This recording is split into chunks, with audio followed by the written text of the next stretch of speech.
Hello friends, welcome to my channel. আজ আমি যাচ্ছি আমাদের বাড়ি উত্তরপ্রদেশ থেকে। সো এটা হচ্ছে দিল্লি। আমাদের উত্তরপ্রদেশে কোনো এয়ারপোর্ট নেই, তো আমরা দিল্লি থেকে সবসময় যাই।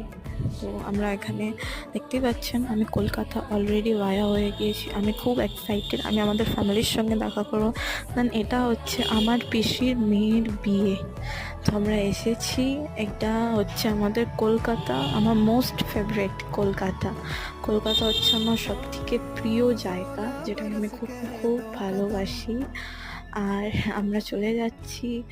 এখানে আরও অনেক ক্যাপশনস নিয়েছিলাম, তোমরা আমার ইনস্টাগ্রামে ফলো করতে পারো। আই এম স্বাতি মাইটি, ডেসক্রিপশনে লিঙ্ক দেওয়া আছে। অ্যান্ড এখানে বিয়েবাড়ি চলছে। সো আমি বিয়েবাড়িতে সেরকম এনজয় করিনি, যতটা সিম্পল নর্মালি গিয়েছিলাম। এটা হচ্ছে আমাদের জামাই বাবু। So thank you so much, আপনারা ভালো থাকুন।